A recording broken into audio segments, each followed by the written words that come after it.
I came this close to making $100,000 while working at my day job. And I'm gonna tell you how one purchase prevented me from hitting that $100,000 6 years down the line. To be able to save that $100,000, I had a couple of advantages that I know some people don't have access to. Number one, I didn't have a car note. Well, I'll tell you about that early on. Number two, I didn't have any college debt. As you probably already know, I went to college on a scholarship, so I didn't really have any debt to pay off afterward. And number three, the most that I ever made from my day job was around $66,000. So I never made more than $66,000 over the course of a year.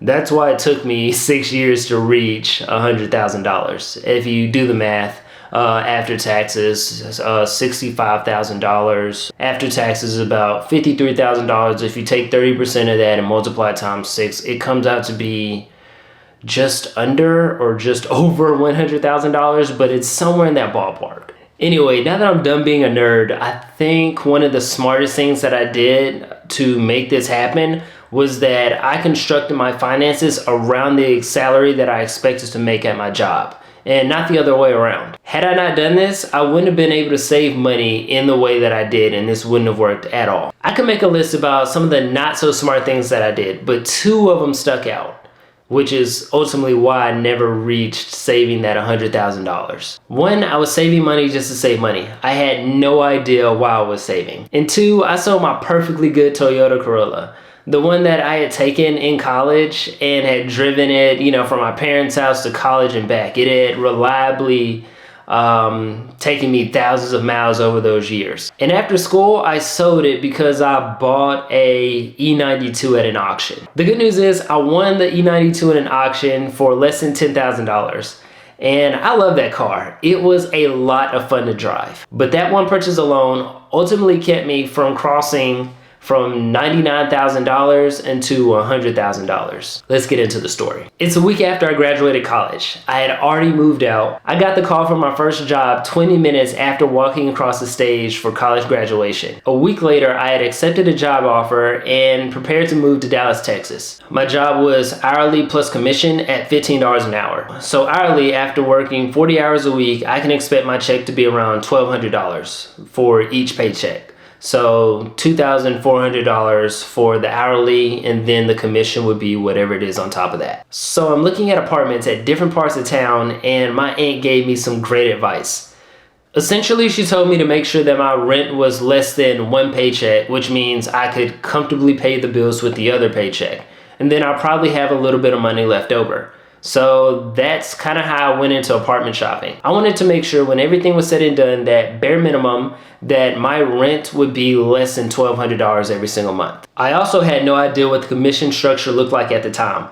So I wanted to make sure I was able just to be able to pay everything with the hourly check, and then whatever that I made on top of that with the commission check was just extra money. So I found this apartment that was nice enough that was around $900 every single month. That includes the water bill as well. So off the top of my head, the electric bill was around $70. The water bill was, like I said, tied into the rent.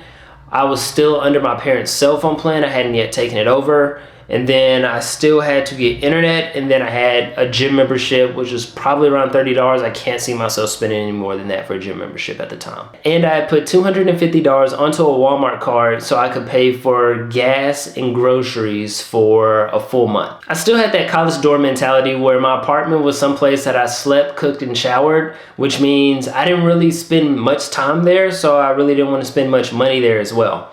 So I didn't really buy any type of decorations or anything like that. It was just the same furniture that I brought over from college, and I didn't really get anything new. I didn't even have pictures on the wall for years. The only bill that I didn't have set up before I started working was home internet. And I can remember on my third day of work, I realized that I needed to go buy a router. So the first 2 days, we were in new hire training, so I was eating lunch with the rest of the people, and this is what my bank balance looked like before, I had started working. It was pretty low, and I would eat out with them, and then, we just enjoy each other's company. For the third day, I had to go buy a router during my lunch break so I could get home internet hooked up at home once I got off work. There was a Best Buy not too far away from the training facility. So I went to Best Buy, picked up a router, and looked at my bank balance after I swiped my card for the cost of the router. And this is what was left in my account. I realized this is all that I would have until my first payday. So I get to the restaurant and order an appetizer and some water because I was so close to zero on my bank account. And on the way home, I used some of the money that was on the Walmart card that I already preloaded to buy some lunch as well. I was already making breakfast and dinner at home, but I knew $30 wasn't going to stretch me until payday, so I needed to start making my own lunch and bringing it to work instead of eating with my coworkers. That was my wake-up call. I never wanted to be in a financial position where I had to order an appetizer and water out of necessity. So for the first month of my job, my only priority was to save enough money to have enough for next month's bills. Also, I moved into the apartment midway through the month. So before I even got my keys, I had to pay obviously first month's and last month's rent, but I also had to pay a month and a half essentially of rent just to be able to move in. But that also meant it was like 6 weeks where I didn't have to worry about making another rent payment. After the first month comes around, my bills are paid and I have a little bit extra. And then the next month, the exact same thing happens. And then now I feel comfortable. I've got, a little bit of a cushion like in my checking account to where I'm like, all right, let's start putting some money aside to save. The next paycheck, I take 30% off the top and transfer it into my savings account. That was the commission check, and by then I was exceeding my sales target. My commission checks pretty much double my hourly salary. Sometimes they even came close to triple. I'm sure you're wondering, why did I choose 30% out of all the numbers to save? I read this book in college. Somewhere on one of these pages, Tim talks about saving 30%, and that's the number that I went with. If I could do it again, I'd probably pick something different, but it's what got me here. So it worked. After months and months of saving 30%, my expenses were so low that I felt like I could buy what I want when I want it, and it really wouldn't affect my finances all that much. Because I noticed that not only was my savings account growing, but my checking account was as well, because I really wasn't spending money on anything outside of just my normal bills. I'd buy stuff for myself every now and then, like this motorcycle helmet. This helmet changed my life and my perspective on personal finance, because I had a motorcycle crash when I was wearing this. I landed right here and suffered a brain injury, and it really changed a lot of things with my perspective on personal finance. But I'll save that story for another day. So a year later, I moved to an apartment that's closer to my job. I don't think I mentioned it before, but the original apartment was about 20 minutes from my job. This one is so close that I can take a bicycle to work if I wanted to and make it there in less than 10 minutes. The rent was almost $200 more, but I did spend less money in gas because I didn't have to make a 20-minute drive. Now it was less than 5 minutes from my apartment to my job. Thinking back, this was like the only time in my life where I had lifestyle creep. I was able to get home internet through my job, so my internet bill went down from $60 a month to almost $12 a month. My electric bill went up by $10 during the winter and about $5 during the summer. I picked a pretty small apartment as well, so my expenses really didn't go up that much. But I was still saving that 30%. Whenever I got my taxes, I really didn't know what to do with it, so I saved it. I often hear stories about people blowing their tax refunds, so I kind of just wanted to do the opposite of that.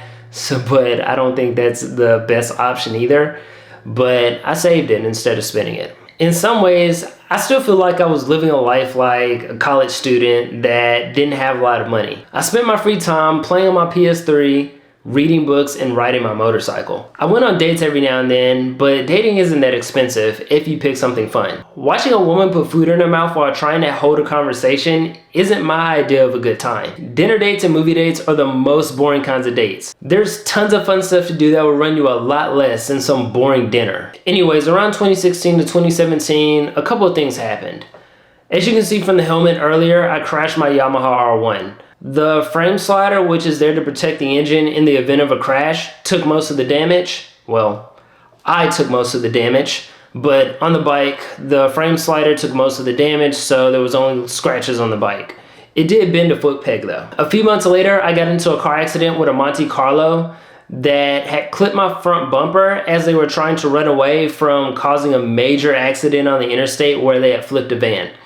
It looked cosmetic at first, But the way that they clipped my bumper basically broke my transmission and knocked it into limp mode. So I sold my R1 and used some money to buy a new transmission for my car, and insurance totaled my car. I then used a check for my total car to buy my dream bike and had a little bit of money left over. From there, I moved out of my apartment to move in with my girlfriend because my lease ended before hers did. It was around this time where I picked up this book, I Will Teach You to Be Rich, and I realized that I was doing everything wrong with personal finance. Actually, I was doing a lot of things right, but there was just some things that I needed to tweak. I learned about different types of savings accounts and how saving as much as I was probably wasn't the best financial move, especially because I wasn't saving for any particular purchase. So I'm still following those same financial principles, making sure that my rent is still less than one check, I'm putting 30% away every single paycheck, and I'm keeping my monthly bills to a minimum. If anyone gave me any amount of money, I just saved it. And the best thing about this is, like, at the time, I felt like I had enough. There really wasn't anything that I wanted or needed because I had the money in my checking account to buy it. And sometimes I felt like I had way too much money in my checking account, so I just divide the money by half and then send it over to the savings account. So that kind of helped my savings as well. So it sounds like I have everything all figured out, and now you're probably wondering, why didn't I make it to $100,000 in savings? At this point in my life, things were getting serious with my girlfriend. We had moved into an apartment together. We were looking at houses and I was planning something special. Then the engine in my BMW blew. Not that BMW, the E92. I'm probably about a paycheck or three away from hitting $100,000 in savings before I decide to move the goalpost to some other arbitrary number. But I'm driving in my car, I'm halfway to work when I'm at a red light. The light turns green, I step on the gas, and the engine makes this sound. I look in the rearview mirror and there's this huge cloud of white smoke. The car's still moving, but it's not going very fast. I get home, I swap out another coil pack, the engine runs for a while, and then it goes out again. The writing's on the wall, and this car is done. This is something I won't be able to fix. So I started looking online and calling dealerships. I'm probably not going to get another coupe because I need a car that's for an adult. I'm looking for something with 4 doors that's reliable, but still fun to drive, which is why I didn't get the WRX. I found a good deal on a Lexus that set me back $26,000, including tax, tag, and title. Follow that up with buying a house less than 6 months later, and I was far away from $100,000. But that's okay. I focused on investing $100,000 instead. For more on how I reached $100,000 invested, click here, and I'll see you in that video. Most of that story happened after I stopped saving 30% and started saving for expenses instead. Hopefully your biggest takeaway was to plan your finances around the salary that you expect to earn, instead of trying to add up all your expenses and then making your finances fit that. As always, thank you so much for listening to the end. I really appreciate you for doing that. And hopefully you learned something that you can use to create the life that you want to live.